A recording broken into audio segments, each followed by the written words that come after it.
Hi, I'm Debbie Georgatos. Welcome to my show, America Can We Talk? Today we're going to talk about the census. Congress gets in the act and the Constitution. Second, TrueTheVote had a great victory. Catherine Engelbrecht joins us. Katie Hopkins and the Tommy Robinson case. He was sentenced today in England. And finally, the White House social media summit that's today. And of course, I'll tell you why these stories matter to you. Stay tuned.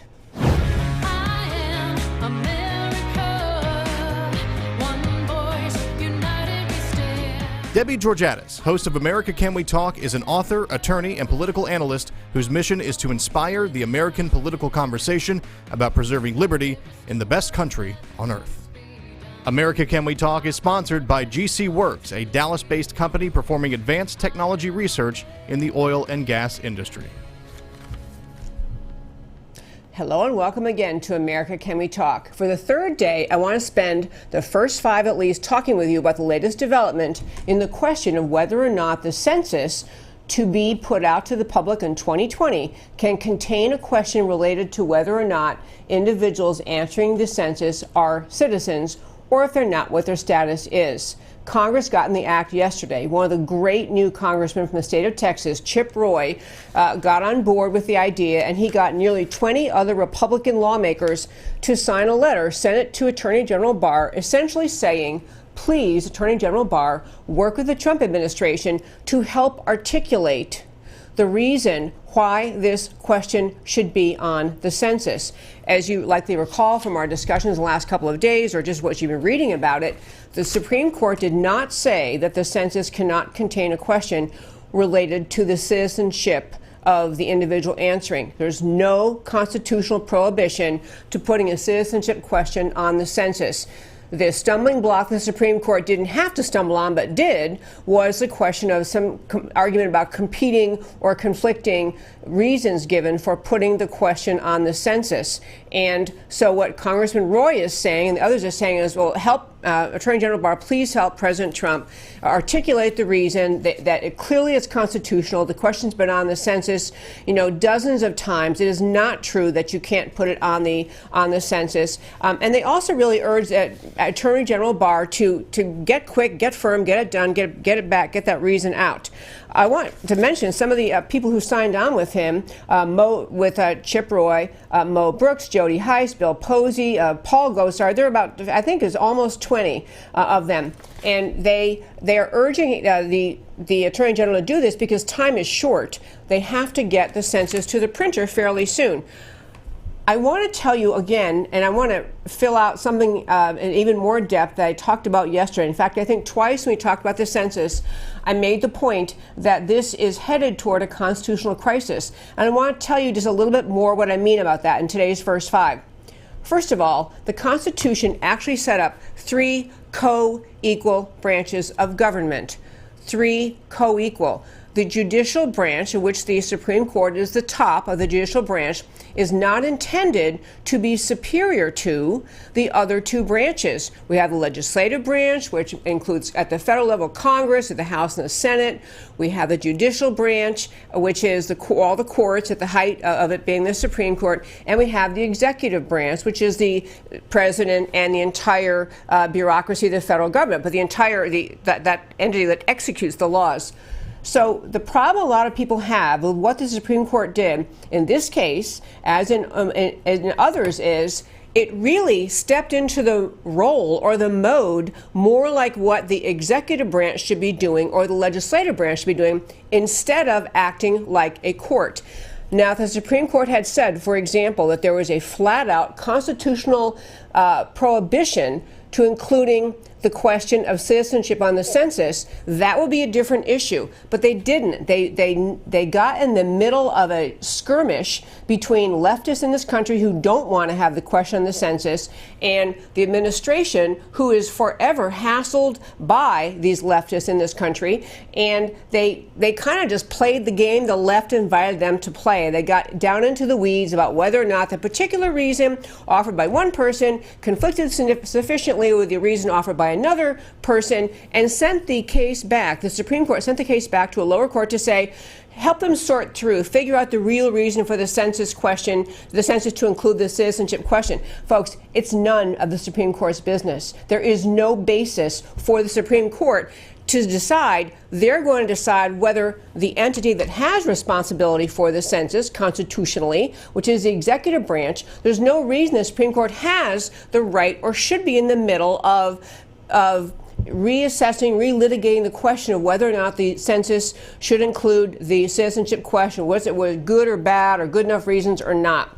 So there was a growing concern that of this concept of judicial supremacy, the idea that the Supreme Court is acting as though it is higher than the other two branches of the federal government and literally dictating things to the executive branch that it really shouldn't be doing. So this is why I say it's headed toward a constitutional crisis, because the American left has succeeded in the last 20, 30, 40 years to get their left-wing policies, their left-wing preferences on policies forced into law by the courts issuing decisions, because those left-wing policies the left loves so much could not get those policies passed through Congress, which is really the entity among the three branches that represents the people. It's like the left is taking the power away from the people who elect the government, elect Congress to make laws, and essentially end up making laws through the judicial branch. And at the end of the day, the American people are losing their place as we the people. So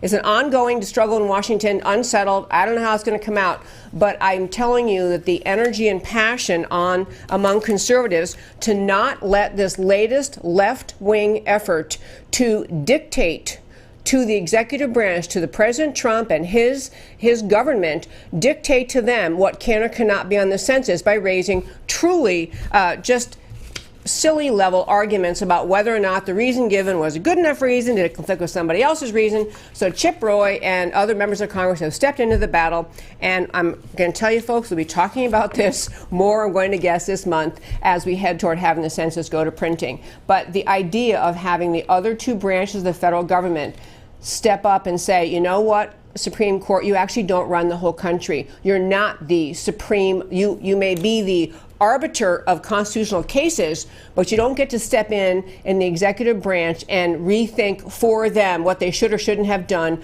on a particular issue. This is really, that's why I say it's headed toward a constitutional crisis. And I'm going to guess, if I had to guess right now, President Trump is going to put that question of citizenship on the census one way or another. Hopefully he finds a way that he at least gets the backing of Attorney General Barr and the Justice Department and goes ahead and sends it out. Because I think again, I've mentioned many times on the show, the reason the left is hysterical about the idea of having that question on the census is because the left has been trying very, very hard in the last, I don't even know, decades, at least the last 10, 12, maybe even 20 years, to minimize the concept of citizenship, to pretend it doesn't matter, to diminish the idea of America's borders and our national sovereignty, the left-wing mindset that is just not respectful of, interested in bolstering and protecting the idea of American citizenship and American sovereignty. This is a huge issue to them. If the American people become aware in response to the census that we have maybe 30 million people living in our country who do not have any right to be here, and those, by the way, whatever answer the census would give, it'll still be the smallest, it'll be a conservative estimate, because there will be people who won't fill out the census if that question is on there. So be it. So we have an inaccurate summary. I think that's the main concern the left has, and then the related concern of all the congressional seats. States like California will lose once the citizenship numbers are known, and then we actually have proportional representation in Congress of citizens only, not all the non-citizens the left keeps on letting in to this precious country. And that, my friends, is today's First Five. Well, as I mentioned at the start, we have a great guest joining us today. Catherine Engelbrecht is the founder of TrueTheVote. I believe we have her on the phone, and she had a great victory recently. Her organization had a great victory, and I want to just have her tell you about TrueTheVote, about what the litigation involved, why she sued the federal government, and what the result was, and what TrueTheVote is up to now. This is a national hero who really stood up to the abuse by the IRS of citizens in this country under the Obama administration. So, do we have Catherine? We don't have Catherine. Okay. I don't have her. Well, while we're working with that, TrueTheVote was founded by Catherine Engelbrecht. She actually ended up creating this organization because she volunteered one time as just to be an election clerk, to be watching the polls during an election, and realized how slipshod the conduct was of elections in her particular jurisdiction. She's in South Texas, I believe. We have her now? No, we don't. So what happened was she noticed these things that were not appropriate happening in the election where she served as an election clerk. She spoke up about it, and she finally founded a group called TrueTheVote. And the whole point of TrueTheVote was to try to get Americans' elections lined up again with a law, try to have them lined up with the requirement that only people with a legal right to be here got to vote. And now I think we have Catherine. Hello? No. Okay. I don't know what's happening. I know she was traveling. I actually was talking to her yesterday or a couple of days ago. I know she's traveling, and we were going to catch her on her cell phone. So I'm going to go ahead and tell her story in case we're not able to grab her. But she founded TrueTheVote. She became a national hero, basically advocating for the idea that in this country, we have to follow our laws. If we don't follow our laws related to elections, and we permit people who won't follow election laws to run elections, we literally have no election integrity. We have no ability in this country to be sure that we have the promise of one person, one vote that is a core requirement of democracy. So she founded TrueTheVote. She began working very hard. We think we have her. Hi, Catherine. Hey there. Hey, Debbie. How are you? I'm very well. How are you? I'm great. And I was but this is a zillion% better, and I'm thrilled to be with you. Thanks so much for inviting me. I'm so glad you could join us. I will tell you, I've already introduced TrueTheVote, and because I wanted, and I think I did a pretty good job, but I want. You did. Thank you. I want to turn and ask you, so you actually, Catherine, you sued the IRS recently, and I want to back up from that and just have you explain to our listeners to start with the ways in which you and your organization, TrueTheVote, were hassled in the Obama era by federal government agencies as you tried to move forward demanding essentially honest elections. What happened? Well, it's been a whirlwind. In 2009, I started TrueTheVote, just as you said, with the expectation that this would be a great unifying effort to encourage citizens to work in the polls, irrespective of party politics. Let's just do the right thing civically. I had no idea that what I was setting myself up for was just a political buzzsaw, and I walked right into it. So when we filed our application for 501c3 nonprofit status with the IRS, that set in motion a series of events that lasted for the next 18 months and included 23 different audits or investigations and inquiries from the IRS, from the Department of Justice, from the FBI, from Bureau of Alcohol, Tobacco, and Firearms, from OSHA, from the Texas version of the EPA. Absolutely outrageous. And for 2 years, I didn't tell a soul that all of that was going on. Didn't know that there were other conservative organizations that were being targeted. There was such a stigma associated with this. I mean, it was like I could hear the blades of the black helicopter over my shoulder. It just this couldn't be happening. But after a point, in fact, it was the point was that the second time that Battis came out to my then place of business and required that we open up our safe and show all of our guns, and it was so outrageous that I called our attorney and I said, enough is enough. Now, mind you, all of this was happening while we were still being held in limbo with our 501c3 status, which is, to give that some context, normally when you file for your nonprofit status, it takes, you submit an application and then it takes, a couple, 2-3 months to hear back from the IRS. Maybe they have questions, you answer those questions, and then they say, thumbs up, thumbs down, yes, you meet the standard, no, you don't. And if you do, as a 501c3, then for your donors, they have the benefit of being able to take those contributions as tax donations. So it's very significant, particularly if you're trying to apply for grants and scholarships with foundations and the like, and we were. But we couldn't because we didn't have this status. And as the months wore on and the months turned into years, major donors and foundations began to kind of look at us like, what is wrong with you guys? Why can't you get this status approved? But we were receiving questions from the IRS like, we want to know every Facebook posting you've ever posted and every tweet you've ever tweeted. And we want to know everywhere you've ever spoken and to whom and what you said and what you're going to speak in the next year. It was bizarre. I couldn't believe what was happening. And so, again, all of that happened, but the second time that Battis came out, I called the attorney and said, who can we sue and how fast can we sue them? And the thought was to go straight in at the IRS, which we did. We sued them in D.C., in the federal court, D.C. Circuit, and we sued them in 2013.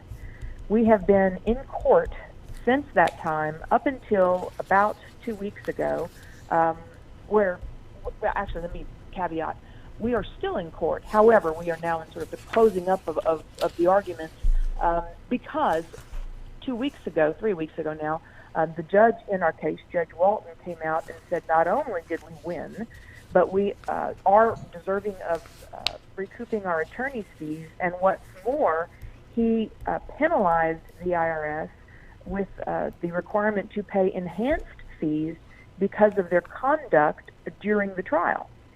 So we were fully vindicated, won on all points, and all we were after from the beginning, it started trying to get our 501c3, but the bigger principle behind that was to ensure that there was case law that could be used in case this ever happens to any other individual or organization in this country. And I hope it never does. But if it does, TrueTheVote's case will stand as a clear indication that it is wrong, that what happened to us happened, and the government was ultimately held, to be at fault. And that's my story. It is quite a story. Kathy, we talked on the show many times about how the IRS, particularly during the Obama era, would not permit organizations who sought 501c3 status, if they were conservative organizations, Tea Party style, anyone conservative, they were simply given the runaround by the IRS and given false reasons and delays and ridiculous inquiries. But I would say TrueTheVote kind of won the contest, if there were to be one, for how much you were assaulted and attacked. I want to ask you, in the course of the trial, I was going to mention, I'm glad that you did, that the judge found the IRS's conduct so egregious. He awarded you a bad faith enhancement on the not just attorney's fee, but enhancement on that fee for the IRS's bad faith. And I do want to get to, there's so many things I want to ask you, but what kinds of things during the trial did the IRS do? Did you know what caused the judge to get to that conclusion that they truly showed bad faith? Well, first, I'll say this first. I'd never seen the inside of a courtroom prior to this case and all that unfolded. So much of this is still sort of new territory for me. But from all that has been explained to me and that I've witnessed, in fact, let me set it up for you. We would go into court, and it would be me and my attorney and maybe my attorney's assistant. And then the IRS would bring 23 attorneys, I counted one time. Oh, my gosh. It was packed. And you just, of course, as a taxpayer, you're just going, this is insane. What in the world is happening? But I think what the judge saw, and I certainly don't want to, surmise his view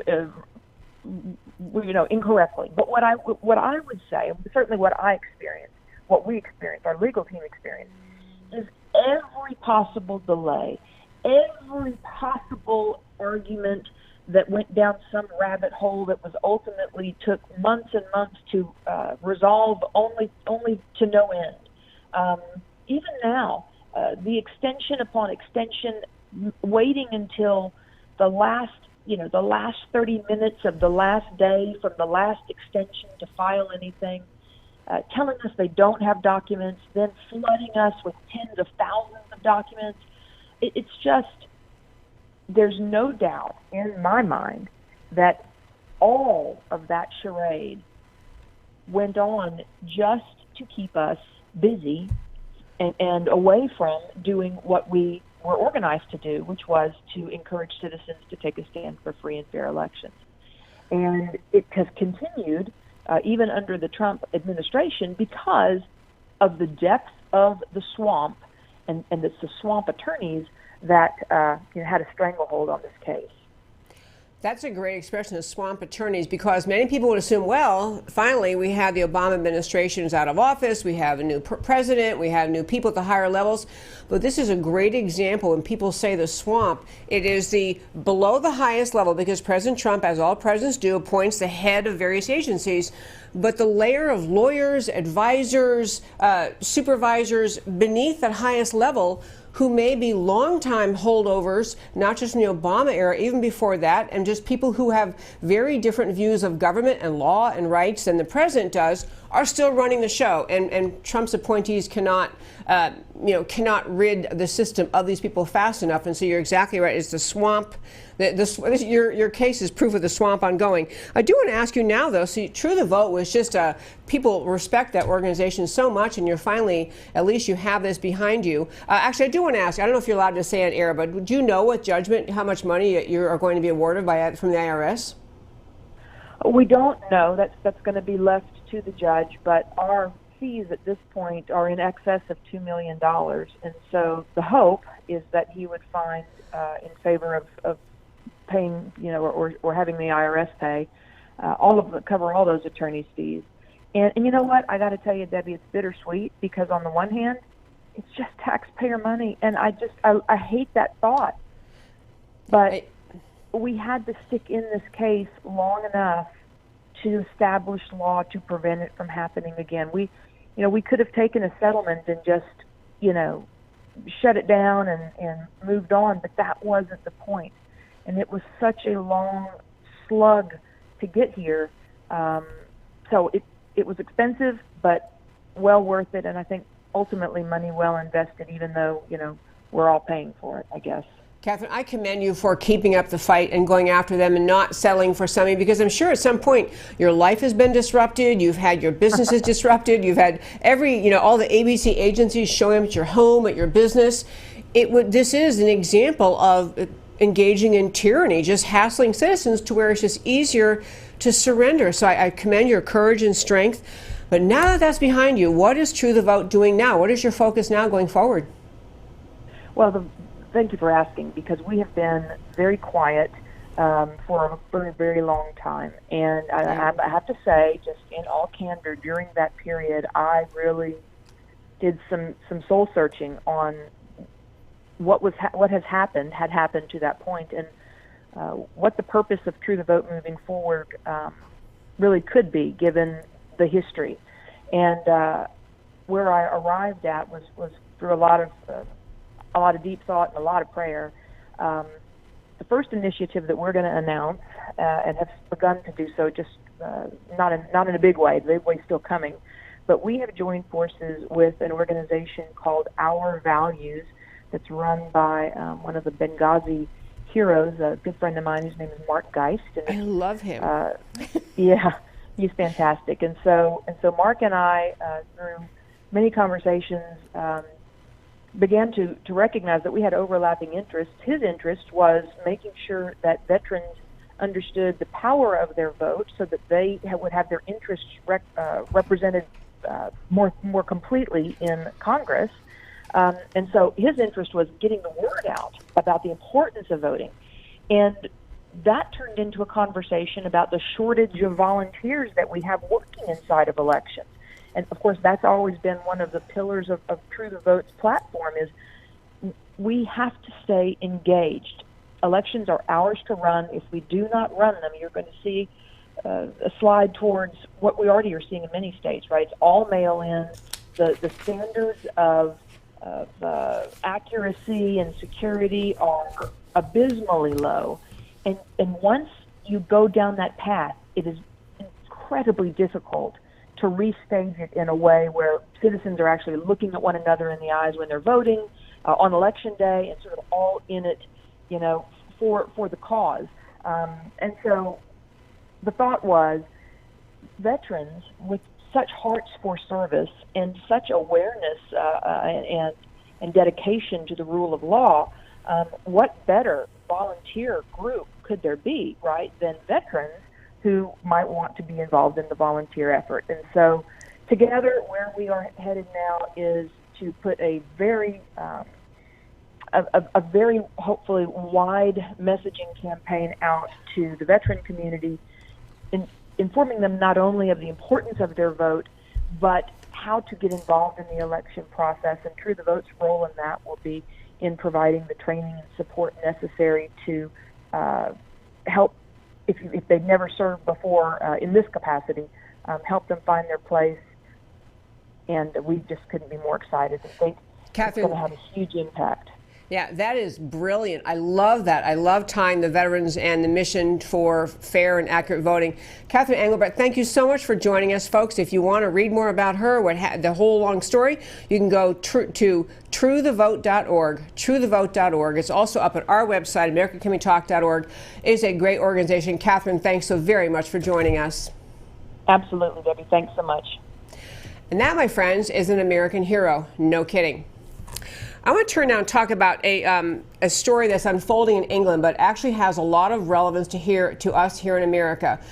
We talked in the show in the past about Tommy Robinson. He is a British citizen. It is actually not his real name, but he's a British citizen, and he today was sentenced in a court in England, and we're going to, I hope, connect with Katie Hopkins, who's been on the show before. We're going to try to connect with her by phone in just a moment, but I want to give you the background of why Tommy Robinson was in court being sentenced today before we hear from Katie how things went in the court in London. But the short story is, in England, as also occurred all over Europe, there was, throughout the last couple of decades, a very large mass of refugees moving into England, moving into Europe, and in particular, in England and throughout Europe, the refugees were coming from Islamic majority countries. They were coming from the Middle East, coming from North Africa, and what has occurred throughout England and in Western Europe is a concern about the unwillingness of some Islamic refugees, and it seemed like most of them who are Islamic refugees do not want to assimilate, do not want to become part of the country, are not really coming to their host countries to become part of that country, but instead are trying to bring Islamic rule, law, values, Sharia, and conduct and force it on the countries where they are moving to. So, and in particular in England, what the background of this Tommy Robinson story is this.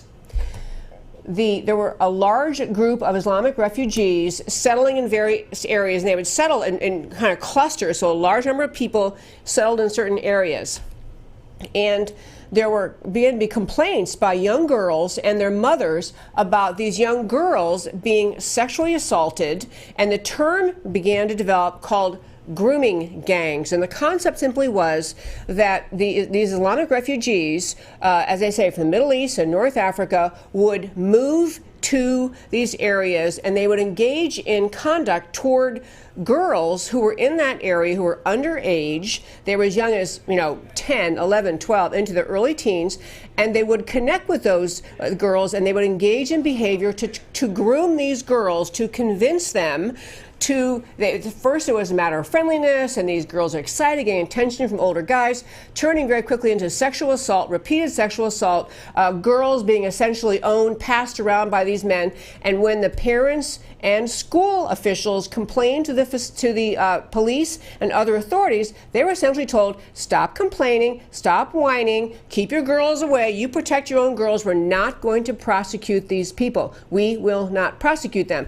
The police and other authorities authorities gave as a reason for not prosecuting that they didn't want to be accused of racism. So in the year 2014, a massive report came out in England called the J Report. That report talked about the Rotherham, which is a town in England, Rotherham grooming gangs, in which, and in England, for whatever reason, instead of using the name, the expression Arab, they use the term Asian. But when they say Asian, they're referring to Arab. They're referring to Islamic refugees. And so in England, the J Report came out and literally reported that there had been an epidemic of sexual assault, sexual rape, grooming gangs of Islamic refugees who were adults and young white girls who were the victims in Rotherham, and that the police and authorities would not do a thing about it. So Tommy Robinson, among others in England, became an activist saying, we can't put up with this here. We have to stand up. We have to fight.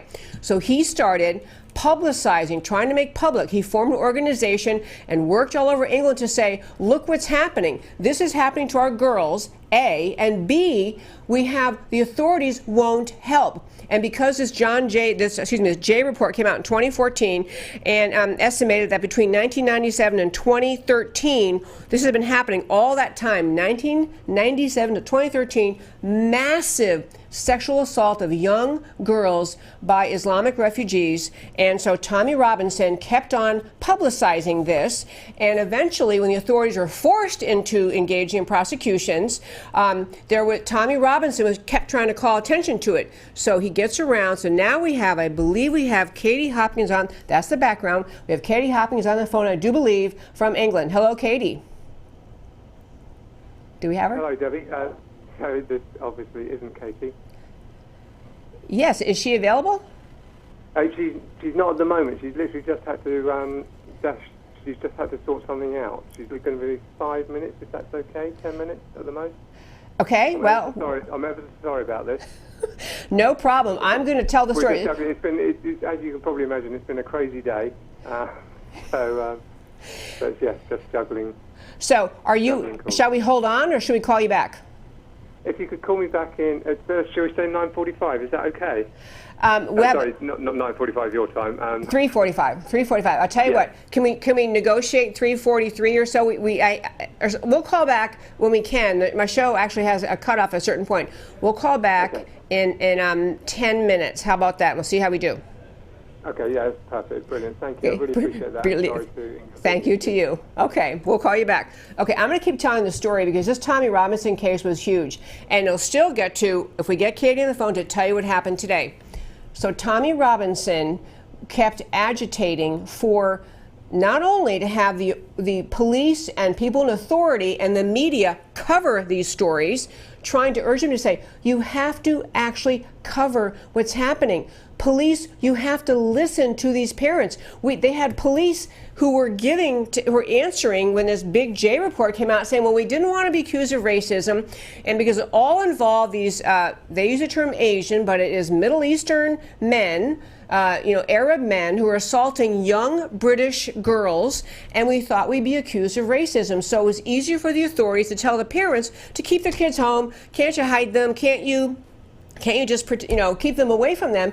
Wouldn't prosecute. Finally, the authorities and the media was backing up. The media was also complicit in not reporting these cases for the same reason. The media was saying it's easier, it's more comfortable, it's better if we just don't cover this, hide the problem, and try to just tell the girls to stay away from these men. So some of the cases that in this Rotherham, as an example, they talked about young girls who reported finally when the prosecutions occurred, that they had been passed around by, 10 men in one day. They had been passed around. And these were young girls who were described as maybe a little bit insecure, maybe people who didn't get a lot of attention. So they were vulnerable to these men, luring them into these gangs. And so they had some prosecutions. In 2018, they had one particular prosecution. They got 18 of this Rotherham, 7 men convicted of sexually exploiting vulnerable teenage girls. This is one of many trials happening. So what Tommy Robinson got in trouble for in England was he was covering these with his video camera, being a citizen journalist, covering these trials. not getting inside the courtroom. He wasn't allowed in the courtroom, but it was outside with his video camera. He's got a huge following on Twitter, huge social media following, essentially saying, and here they are. They're finally being held accountable. The government's finally prosecuting them. We're finally going to get justice for all these girls. We are talking about hundreds of girls. And Rotherham was just a case that really kind of broke, and everyone realized how bad it was. There were other instances, too, all over England, and it was a conduct that was just in the mindset of these Islamic refugees, which we talked about in the past. These young girls were fair game in their worldview, of, in Islam, you don't have to treat with respect girls or women who don't cover themselves with the hijab. You don't have to respect them. In fact, they would argue, is permissible in their culture, their belief. Now, I'm not saying every Muslim is like this. There are plenty of Muslims who spoke up in England and denounced this, but there still were. This conduct occurred. And so Tommy Robinson, he was told, he got one contempt citation, told him, stop filming outside the courthouse. Stop filming these people walking in to the trial. Tommy Robinson saying, no, we finally got some attention. I'm bringing social media attention to it. So he violated the court order and went in another trial with his little camera outside the courthouse. And of course, because he's got a massive following, he's saying, these are the men. We're finally prosecuting these men. He was prosecuted for contempt for getting these men on film when he'd been told no more filming them as they're walking into the trial. So massive upset in his country for a long time before the media and before finally the authorities decided we have to prosecute these people. And so he was prosecuted, and today he was sentenced for violating the order and videotaping these people. And now we'll see if I don't know if we have Katie or not. We're going to try again. We're talking to her in England. She was at the courthouse today when Tommy Robinson was sentenced. Do we have her? We're trying to get her. Okay, so I'll tell you one more thing about that. There's so much more I could tell you, but Tommy Robinson is quite a character.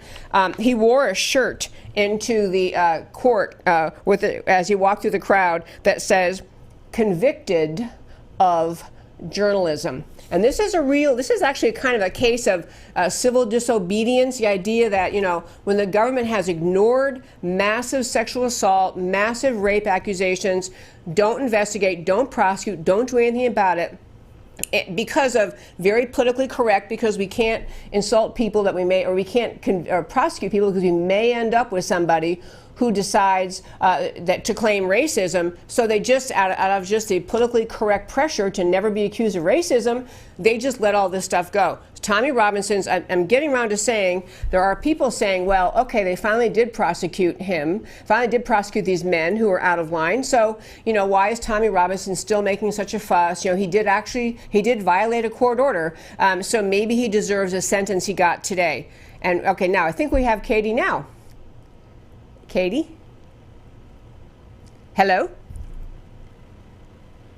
No, okay, we don't. It's funny. I've been emailing with Katie back and forth. She was here, I don't know when this was, earlier this year. She was in Texas. I brought her here. I and others brought her here. We did several programs trying to present what has happened with respect to the Islamization of England and Western Europe. And she's a stellar speaker. She's very outgoing, very high energy, very outspoken. And as soon as I saw Tommy Robinson was being sentenced, I quick got a hold of her, and she said, oh, yeah, I'd love to tell you. So she was there today. I'll tell you, because we may run out of time, that he was sentenced for this, again, this contempt was the citation, was what he was being sentenced for. And his argument, this is a really important piece of the story to tell you. So Tommy Robinson has been asking for asylum in America. He is saying, essentially, that he is so hated among the Islamic population in England for exposing the conduct of these grooming gangs, these rape gangs, that he's afraid if he's sent to prison, he might be murdered in prison. He has been on several shows trying to talk about it, say, I've just got to, he's asking for asylum in America. I'm unaware if he's made a formal application. I actually know some people who are trying to help him get asylum here, but he's worried about being sentenced and sent to a prison where there may be other people who are inmates, who are Islamic refugees, who know what he's done, that he's the one exposing these rape gangs. He's truly fears for his life. He's a relatively young man. He has 2 or 3 young children. You know, he's not a guy. He's got a whole life ahead of him, and he's trying to say, I can't get justice in England. I can't get justice if I'm sent to prison. And again, this is kind of interesting. We were talking earlier today about, you know, the justice system and what a thin veneer of civilization we really have. It is true that you have to have courts, and you have to have law, and you have to have courts who can issue orders such as stop filming these people. You know, he's been told once, and it's true in general context in life, that if you violate a court order, you're likely to be called back into court and receive some fine or punishment. The court could fine you for violating court order, or they could sentence you to jail time. There's a complex set of things that led to the sentence he got today, but Tommy Robinson did get sentenced to, it appears it's going to net out to be about 19 weeks. With the possibility of being out of jail or out of prison in less time than that, something more like 8 weeks. And so it's a complex thing because it was compounded from a previous case, and there were also arguments about a double jeopardy violation because he's already been sentenced once. Okay, so now I think we might have, no, we don't have Katie. Okay, you know what? She's wonderful. I will tweet out later. I'm sure she'll have some comments about this sentencing, but I did want to just, I brought this show up, this topic up today on this show because we follow this issue closely of the Islamization of London, of England, the Islamization of the UK, of Western Europe, where we had the pressure of political correctness cause people in authority, and it happened all over Western Europe too. It's not just the UK, not just England, all over Western Europe.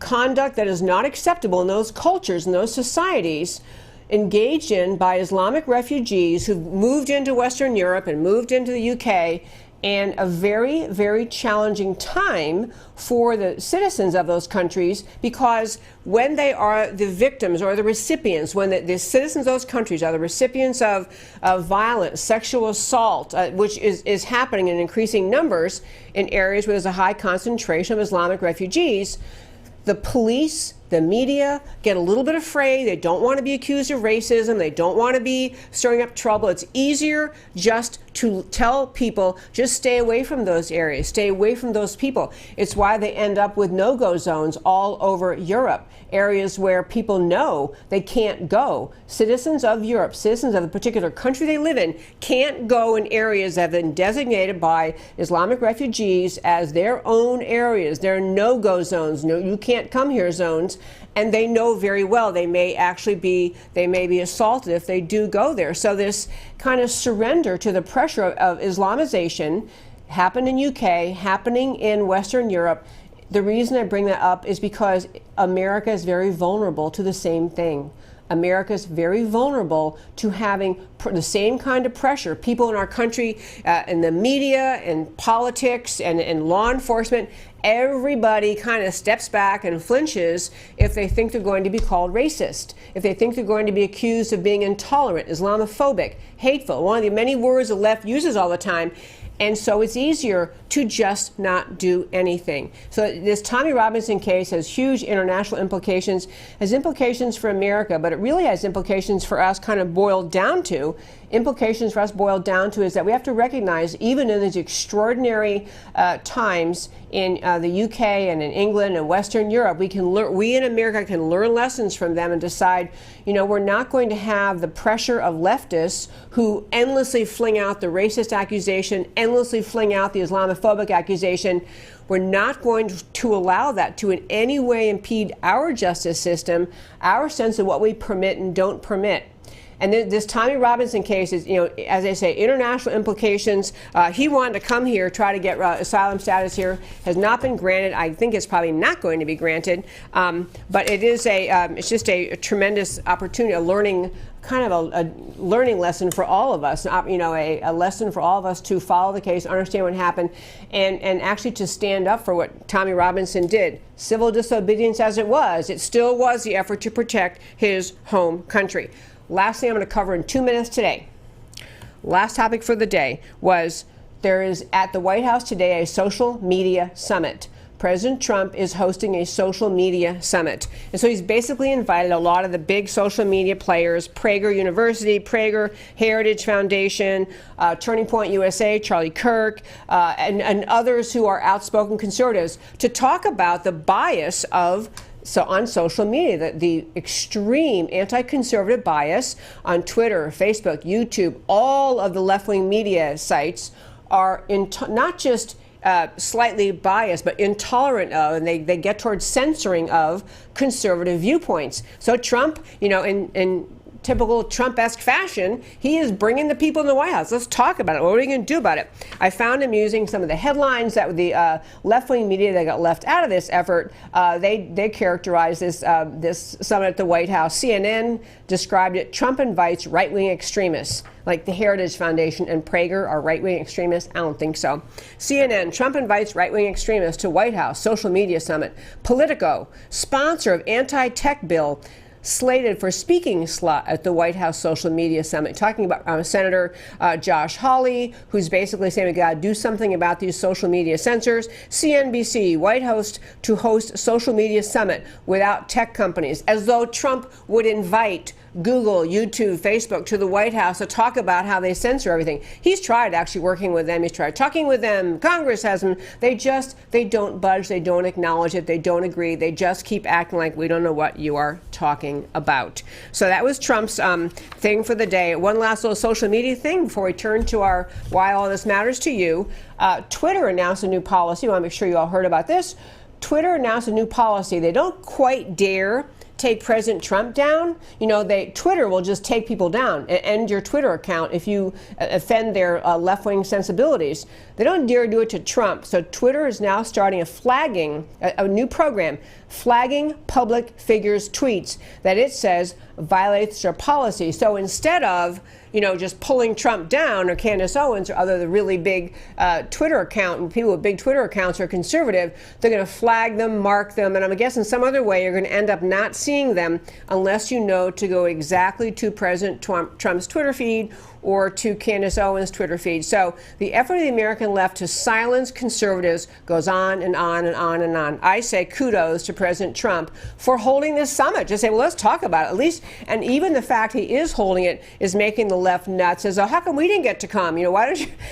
It's fabulous. At least Trump, it's a breath of fresh air message to social media. We see what you're doing, and we're not going to let you do it. We're going to expose you. And now, it's time in the show, as I love to do at the end of every show, to tell you why the stories we talk about matter to you.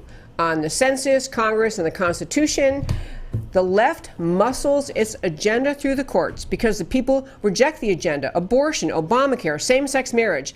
Not one of these was desired or voted on by the American people or Congress. But we got there through courts. Courts have willingly embraced this expansion of judicial power, but the U.S. Constitution does not establish the judiciary as a superior branch. It establishes three co-equal branches of government, which is why we get around to the census question. Leftists oppose border security and they oppose immigration enforcement. So they're really denigrating the idea of citizenship. That's at the core of the left-wing thinking, and they can't stand this concept of citizenship. The American people want no part of their agenda. The dispute about the census citizenship question is rooted in the leftist radical, open borders, abandoned citizenship agenda. Americans need judges at every level who see through the left's tactics and embrace a more humble, restrained role for the judiciary. And the TrueTheVote victory, the Obama administration's weaponization of government against political opponents, was relentless, lawless, vicious, unconscionable. Catherine Engelbrecht was an intended victim, but she fought back and she finally won. One person can make a difference. But standing and speaking up with moral courage is rare. America needs more Catherine Engelbrechts. On Tommy Robinson, Why It Matters to You, the UK is floundering with conscience, rule of law, and preservation of their culture. Most UK citizens, with common sense, they understand, they see the Islamization mission right in front of them, the evil of the grooming gangs, and Islamist refusal to assimilate or follow the UK's laws. Tommy Robinson galvanized the masses to support him because he gave notice of what all of them knew they were watching happen to their country. And the British courts punished Robinson's civil disobedience without regard for his realistic concern that followers of the same evil cause he exposed are going to be waiting for him in prison. And finally, this White House social media summit. Media bias has never been so blatant and so obvious. Big tech censorship of conservative views has never been more brazen and purposeful. Trump's calling attention to it, and the left's hyper-rabid reaction is a tell. The White House social media summit is right on target and good for America. And that, my friends, is America Can We Talk for today. Please come back every Monday through Thursday, 3 p.m. Central Time, where I always talk truth about America because America matters. Talk to you next week.